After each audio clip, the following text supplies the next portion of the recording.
You are on a commercial flight, flying somewhere between New York and Los Angeles. You had your headphones in, halfway through a movie you are not really watching, coffee on the tray table, and life feels completely ordinary. And then, suddenly, you feel turbulence.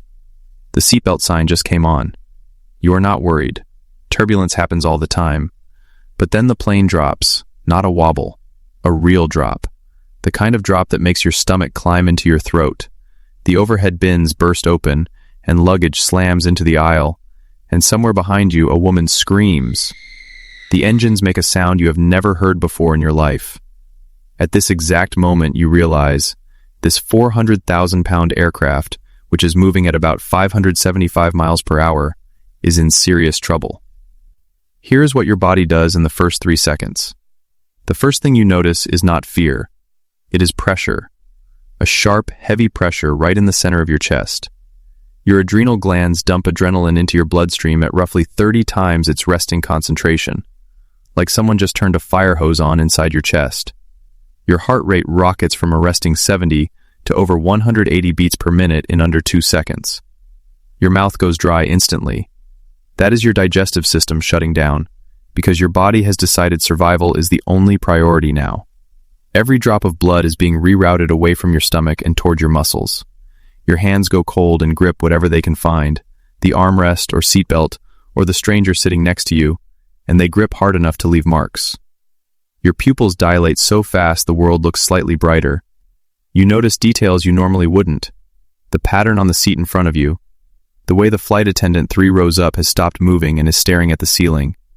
Everything looks almost hyper-real, like someone cranked up the contrast on the world. You feel your breathing get shorter, faster, and shallower. Your brain strips away everything irrelevant. The movie, the coffee, your plans for later, everything is gone. Your entire universe has shrunk to one question. Are we going to make it? This is the fight or flight response. It is ancient and evolved to help your ancestors outrun predators. Except you are strapped into a metal tube at 35,000 feet, so there is nowhere to run and nothing to fight except your own panic. Because panic is not always loud. For the first few seconds you do not scream. You go completely silent. Almost everyone does. Researchers call it the startle-freeze response. Your brain is overwhelmed and locks up momentarily like a computer that just got hit with too many commands at once. Your brain tries to rationalize things.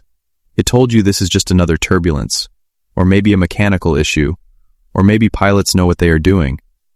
But right now, none of that matters to you. After 30 seconds, and the plane is not recovering, you can feel the angle changing. The cabin is tilting in a way that cabins are absolutely not supposed to tilt. A drink cart rolls freely down the aisle. Then oxygen masks drop from the ceiling. For a moment you just stare at them, the yellow cups swinging in front of your face like they are bad theater production about disaster. Every rational part of your brain refuses to believe this is happening on a real Tuesday afternoon. But you grab the mask, pull the tab, and breathe. The air in mask is dry, ugly, and mechanical, but it is oxygen, which means it is life. Now here is something most people do not know. When the cabin loses pressure at altitude, the air is technically still there, but it is too thin to keep you conscious. At 35,000 feet without supplemental oxygen, you have between 12 and 60 seconds of useful consciousness before hypoxia sets in. You become confused, giddy, and almost dreamlike. You might forget you need to put on the oxygen mask hanging right in front of your face. This is why putting mask on time can buy you a little time. But time for what? The plane is still losing altitude. After 1 minute, the plane descent is getting faster and more aggressive. You feel it in your inner ear, in your gut, in the strange lightness in your legs. Sounds become sharper, and both too loud and strangely distant at the same time. The passengers around you are in different stages. Some are rigid and silent. Some are screaming. A large portion of passengers have gone into what researchers call behavioral inaction. They do not move, do not brace, do not put on their masks. They simply sit there and stare. The human brain, when confronted with a threat it has never been trained for, sometimes simply refuses to process it as real. It looks for the routine. When it finds neither, It freezes. Survivors talk about this all the time, and it sounds impossible until you understand what the brain is doing. It is not calming down because everything is fine. It has simply run out of room to be terrified. The plane is closer to the ground now. The smell changes before anything else. You can smell jet fuel, burning materials, and earth. You grip the seat in front of you, and then comes impact. The impact is nothing like the movies. Real impact is ugly, violent, and immediate. The force travels through your body so fast that your brain cannot process it as an event. It is sound and shock all at once.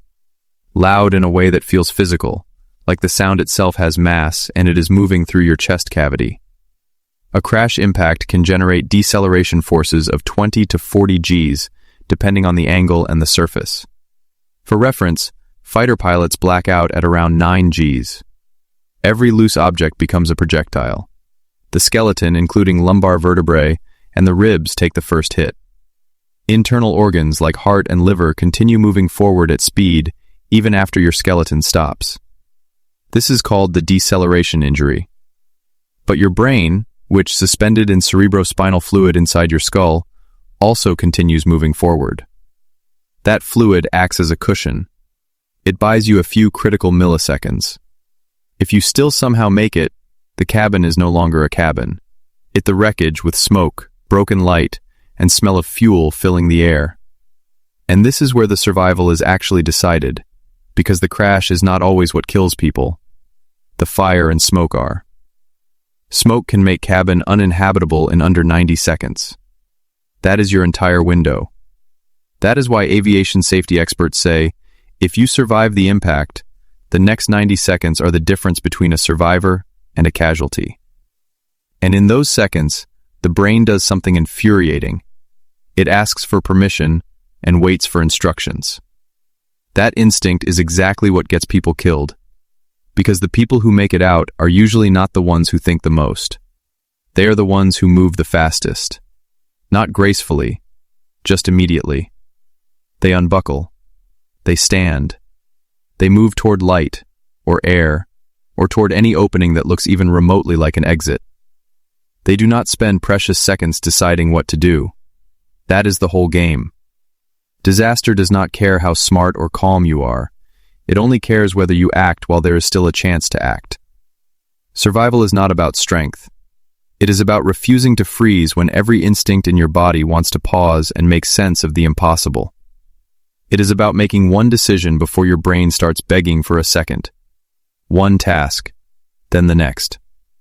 That is how people survive the moments no one ever practices for.